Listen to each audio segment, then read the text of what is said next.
Good morning students. आज मैं फिर आपसे बात करने जा रहा हूँ बोर्स मॉडल ऑफ एटम की। ठीक है, तो आइए इसमें हम बात करते हैं बोर्स मॉडल ऑफ एटम। तो सबसे पहले मैं आपको ये बता दूं, इन्होंने रेडियस के बारे में क्या कहा था। रेडियस के बारे में हमने जो पहले सुना कि भाई रेडियस हमारा न्यूक्लियस के चारों तरफ न्यूक्लियस है, उसके चारों तरफ इलेक्ट्रॉन घूम रहे हैं। तो जब इलेक्ट्रॉन घूम रहे हैं तो उसके लिए फिक्स पाथ कितनी होनी चाहिए। तो बोर्स ने कहा कि फिक्स पाथ कितना होगा। तो इन्होंने रेडियस के अबाउट जो हमने कहा कि ये आपको फिर से मैं बात कर रहा हूँ बोर्स मॉडल ऑफ एटम की हम डिस्क्राइब कर रहे हैं। ठीक है, तो बोर्स मॉडल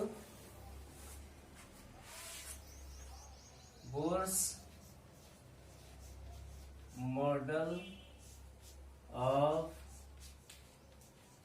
एटम। ठीक है, तो हम इस चीज को फिर से एक्सप्लेन करने जा रहे हैं आपके सामने। देखिए बिल्कुल, ठीक है भाई, आ रही है आवाज। तो इन्होंने क्या कही, रेडियस के बारे में क्या कही। रेडियस, इन्होंने कहा कि रेडियस कैसा होगा। तो सभी एलिमेंट के लिए रेडियस हमारा आर एन की फॉर्मूला फॉलो करेगा। R N is equal to R not into N square upon Z. ठीक है, ये फॉर्मूला फॉलो करेगा। ये मेरे पास क्या होगा, R N equal to 0.0528 angstrom. ठीक है, into N square upon Z.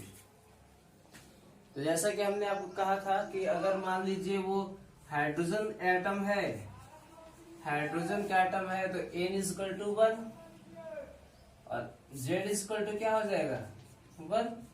अगर वो हाइड्रोजन है तो जेड की वैल्यू कितनी होगी 1 होगी। ठीक है, तो हम जब 1 रखेंगे तो R1 की वैल्यू कितनी आ जाएगी 0.0528 एंगस्ट्रॉम वैल्यू आ जाएगी। ठीक है, अगर मैं R2 की बात करूं तो R2 की कितना आ जाएगा। जब मैंने Z1 की बातें करी फॉर N1 केस में, तो ये फॉर्म ये आ गया। जब मैं R2 की बातें कर रहा हूं तो यहाँ पे मैं क्या करूंगा, मैं आपको क्यों बता रहा हूं, ऐसा क्या जरूरी पड़ गया इनका। जब हमने कहा Z की वैल्यू भी 1 है और N की वैल्यू 2 है, तो R2 की वैल्यू कितनी हो जाएगी, निकाल पा रहे हैं। तो आइए यहाँ पे 2 जा कितना हो जाएगा 4 8 जा, यहाँ पे मैं लिखा डायरेक्ट है ना, यहाँ कितना जाएगा 4 8 जा 2 3 4 2 जा 8। ठीक है, 2 3 राइट, अब 4 2 जा 8 8 9 10 और 11 1 कैरी 4। ठीक है, 4 5 जा 21 20 और 1 21। ठीक है, ये मेरे पास इतना आ गया। चलिए, तो वैल्यू हम क्या देख पा रहे हैं, बढ़ रहा है। तो R3 की वैल्यू कितनी हो जाएगी, जब हम यहाँ पे Z equal to 1 and N equal to 3 रखेंगे तो कितनी आएगी R3 की वैल्यू, वो भी आप देख ले।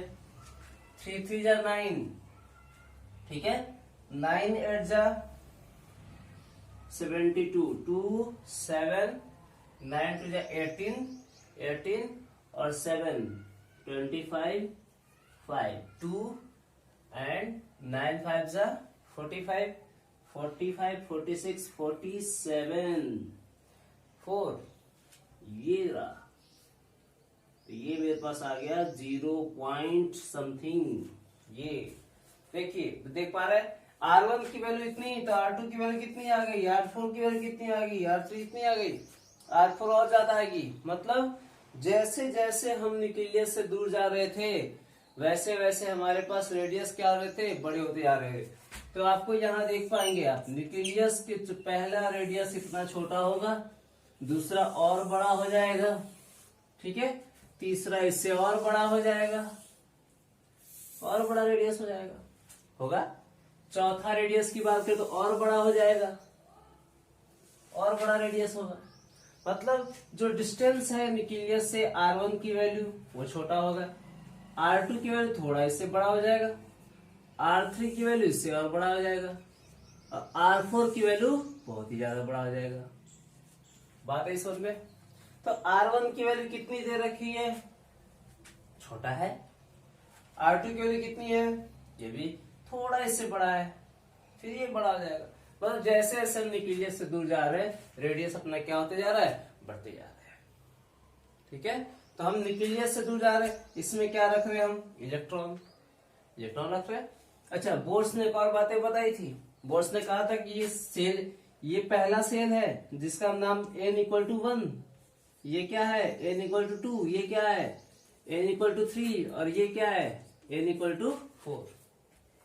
ठीक है, 4 हो गए।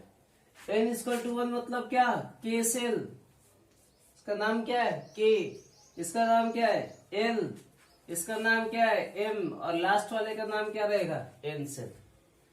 k सेल की वैल्यू कितनी होगी, रेडियस k सेल कितने दूरी पे होगा, ये तो पता चल गया सबको कि k सेल जो है वो कितने दूरी पे रहा होगा न्यूक्लियस से। और पहले रेडियस में कितनी वेलोसिटी होगी ये भी हमने निकाल लिया। कितनी वेलोसिटी से इलेक्ट्रॉन घूमेगा, कितना रेडियस होगा, ये दोनों ही पता चल गए।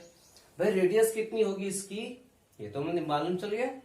कितनी रेडियस होगी, किस वेलोसिटी से इलेक्ट्रॉन इस रेडियस के अंदर घूमेगा, ये भी पता चल गया। कितने इलेक्ट्रॉन होगा, तो K shell, how many electrons in K shell, 2 electrons, 2 electron in K shell. L how many electrons, 8। How many electrons, 18 in M cell. How many electrons in outer cell, 32. Yes or no? According to the rule 2n square, Bohr's theorem, 2n square. If you put a 2n square, the n is equal to 1, the value will be 2 electrons. Yes or no? In the K cell 2 electrons are there, in the L cell 8 electrons are there, in the M cell 18 electrons, in the N cell 34 electrons, 32 electrons are there. So this is according to the KLMN, no? आगे इस पे हम पढ़ेंगे SPDF, सब sales के बारे में। ये तो मेरा सेल्स हुए, सेल के ऊपर हमने बातें करी, इलेक्ट्रॉनिक कॉन्फ़िगरेशन बनाना शुरू किया, जो बोर्स के अकॉर्डिंग बातें करते थे। तो ये चीजें हमारा यहीं तक था। अब सेल के अंदर इलेक्ट्रॉन मिल रहा था, सेल में इलेक्ट्रॉन मिल रहा था, नहीं, सेल के अंदर सब सेल आए, सब सेल के अंदर ऑर्बिटल्स आए, ऑर्बिटल्स के अंदर इलेक्ट्रॉन पाए गए। मतलब और भी इलेक्ट्रॉन्स कहां पाए गए, इलेक्ट्रॉन्स आपके ऑर्बिटल्स के अंदर पाए गए। जैसे जैसे एटॉमिक स्ट्रक्चर में बातें बढ़ेगी आगे, वैसे आपको सारी चीजें क्लियर होती जाएगी। अभी तक बोर्स की जो थ्योरी थी, इन्होंने ये कहा कि इलेक्ट्रॉन घूम रहा है, इलेक्ट्रॉन घूमेगा अगर तो इसके पास क्या होगा, रेडियस भी फिक्स होगा, वेलोसिटी भी फिक्स होगा, किस एनर्जी से घूमेगा वो भी हमने आपको निकाल के दिखाया। टोटल एनर्जी कितनी होनी चाहिए पहले सेल के अंदर, E1 की वैल्यू कितनी होनी चाहिए, 13.6 इलेक्ट्रॉन वोल्ट। भाई एनर्जी कितनी होगी, E1 कितनी होगी वो भी हमने आपको निकाला, E2 कितनी होगी वो भी हमने निकाला।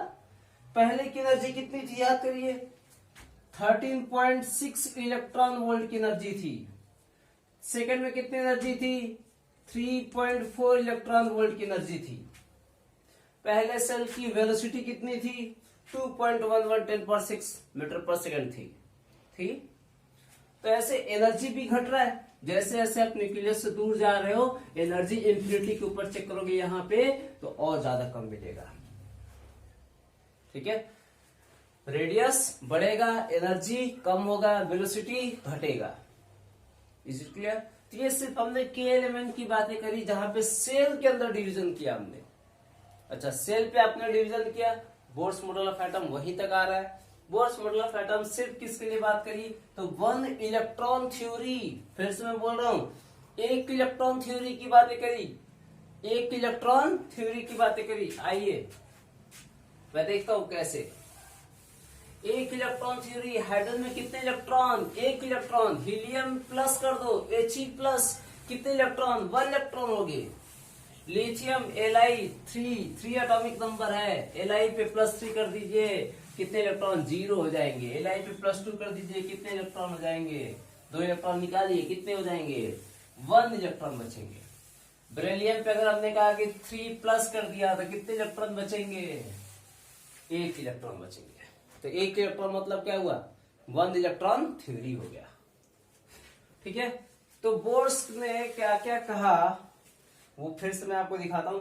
इतनी सारी बातें इन्होंने कही थी। बोर्स ने सीधे शब्दों में कहा था कि एटम कैसा है, तो 2 डायमेंशनल है। इनकी बातें गलत कैसे हुई? इनकी बातें तो सही हुई नहीं, क्योंकि रदरफोर्ड की बातें बोर्स ने काटा, बोर्स की बातें जो भी है उसके बाद ड्रॉबैक्स इनके बने, तो इनके कुछ लिमिटेशन हुए।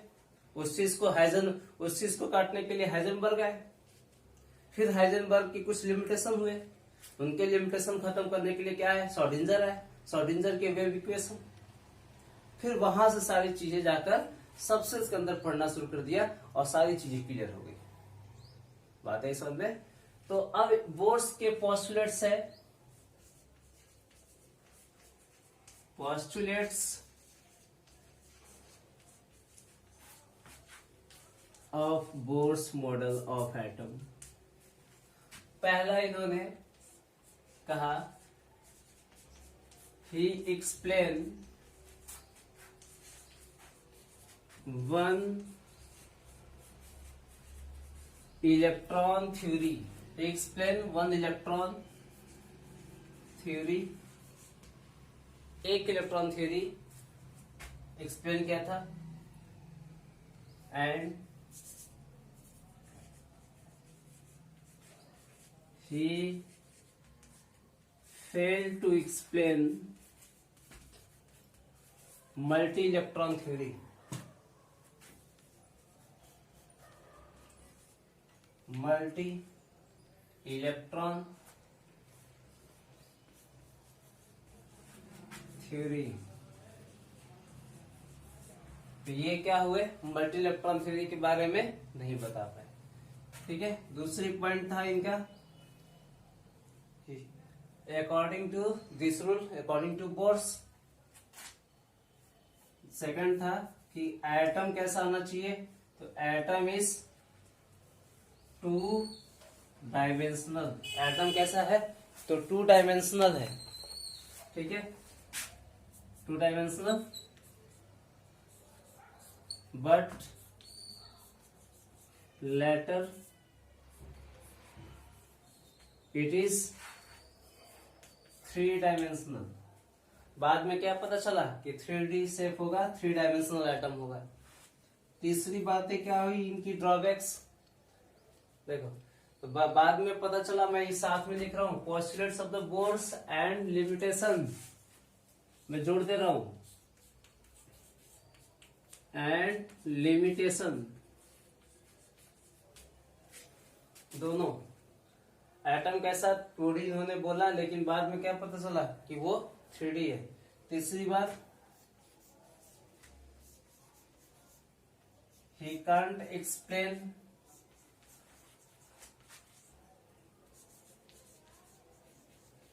Zeeman effect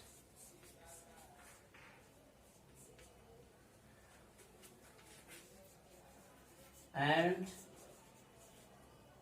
Stark effect.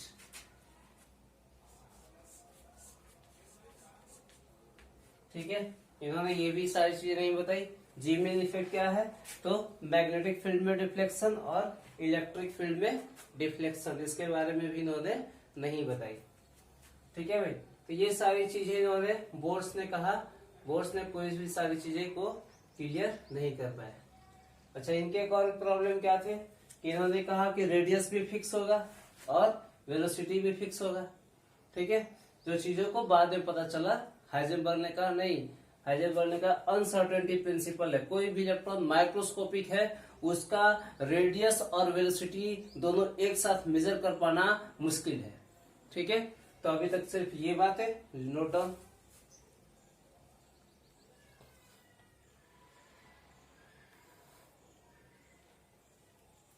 ठीक है,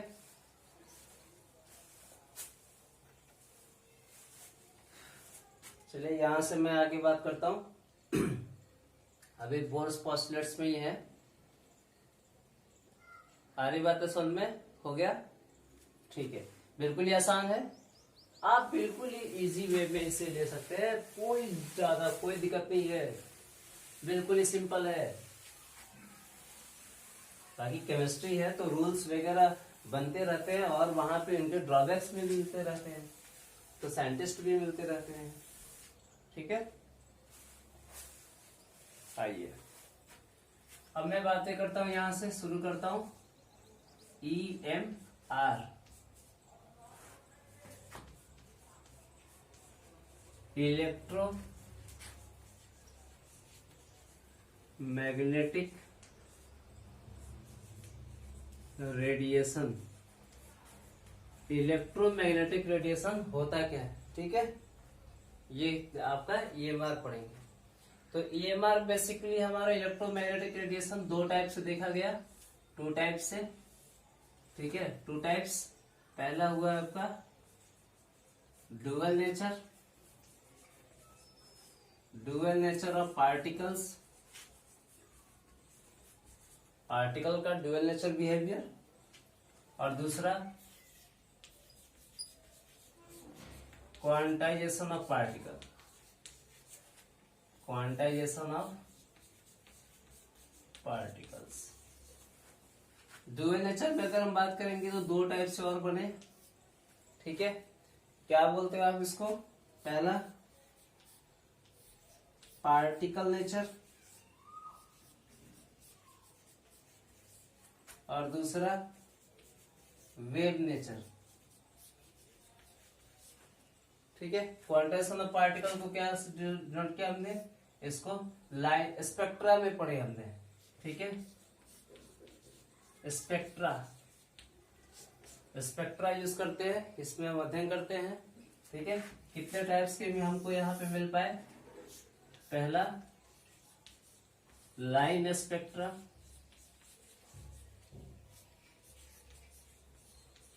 एब्जर्व spectra,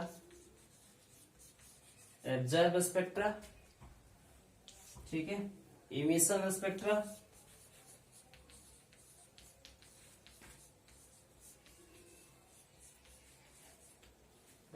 line spectra, emission spectra और एब्जर्व स्पेक्ट्रा। तो ये स्पेक्ट्रम यहाँ पे हमने, और एक और हमने पढ़ेंगे यहाँ पे हाइड्रोजन H स्पेक्ट्रम। तो हाइड्रोजन स्पेक्ट्रम पढ़ेंगे, ठीक है। तो इतनी सारी चीजें हम बात करेंगे इसमें। इलेक्ट्रोमैग्नेटिक रेडिएशन ये भी हमारा किसके अंदर आया करता है, बोर्ड्स के अंदर आया करता है। तो इलेक्ट्रोमैग्नेटिक रेडिएशन क्या है, अब मैं इसके ऊपर बातें करता हूँ, एक एक चीजों पे आपको लेके चलता हूँ, ठीक है। नोट बहुत ही सिंपल है, काफी आसान है, आप कर सकते हैं, ठीक है।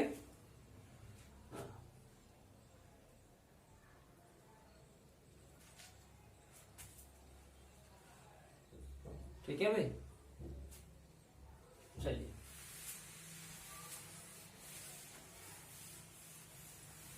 अच्छा, इलेक्ट्रोमैग्नेटिक रेडिएशन आखिर होता क्या है, इसकी मैं बातें करूं आपसे।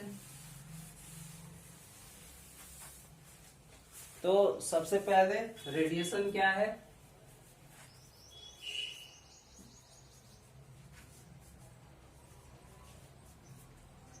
रेडिएशन मीन्स, मान लीजिए मेरे पास एक मेटल का प्लेट है, और मेटल के प्लेट पे जैसे ही हमने क्या कहा कि जैसे हमने फोटोन डाला, फोटोन क्या है, तो एच न्यू है, ठीक है, एच न्यू फोटॉन्स हमने पास करी। जैसे एच न्यू फोटोन इस मेटल के सरफेस पे फॉल करेगा, तो यहां से क्या होगा, ये आपका क्या है, मेटल की सरफेस है, ठीक है, मेटल सरफेस। तो यहां से सरफेस से क्या होगा, इलेक्ट्रॉन की इमिशन होगा, मतलब इसको क्या बोलोगे आप, रेडिएशन ऑफ इलेक्ट्रॉन। ये मेरे पास क्या है, तो रेडिएशन ऑफ इलेक्ट्रॉन हो रहा है। कभी भी आप फोटॉन्स को इंसिडेंट कराओगे, इंसिडेंट है ना, incident on the metal surface, तब क्या मिलेगा आपको, रेडिएशन के फॉर्म में मिलेगा इलेक्ट्रॉन का। तो आप क्या करा रहे थे, इंसिडेंट करा रहे थे, है ना। तो रेडिएशन हम बात कर सकते हैं, डेफिनेशन क्या है, तो इट इज डिफाइंड एज,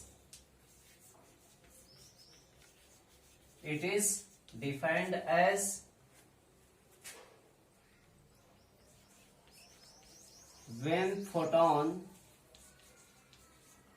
ठीक है, it is defined as when photon incident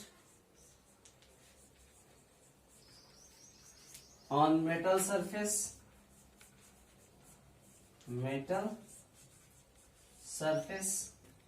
ठीक है, then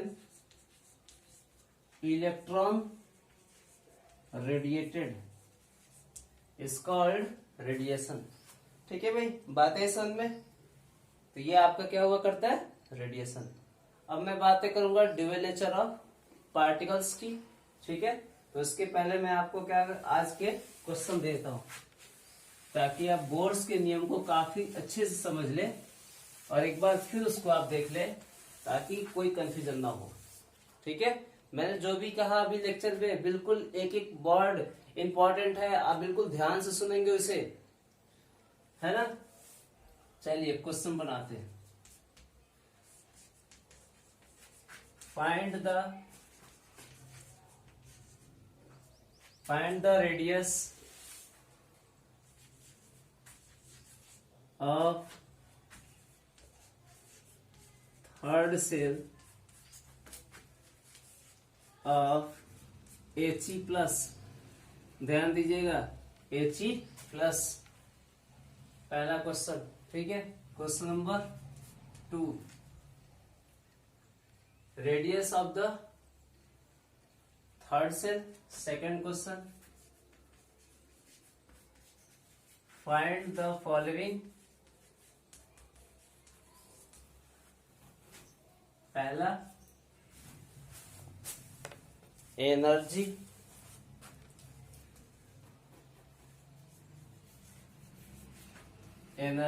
in fourth shell of Li+2। मैं सभी हाइड्रोजन की तरह बात करता हूं, 1 इलेक्ट्रॉन थ्योरी पे आपको बात कर रहा हूं। Second, velocity in 6 cell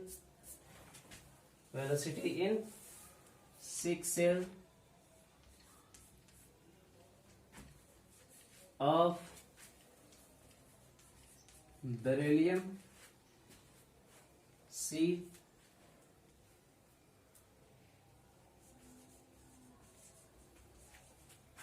radius of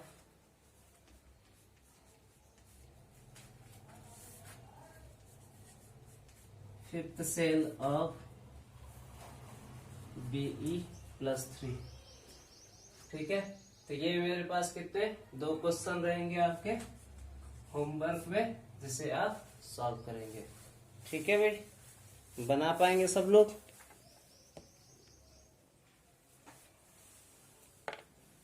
फिर मैं नेक्स्ट बातें करूंगा आपसे इलेक्ट्रोमैग्नेटिक रेडिएशन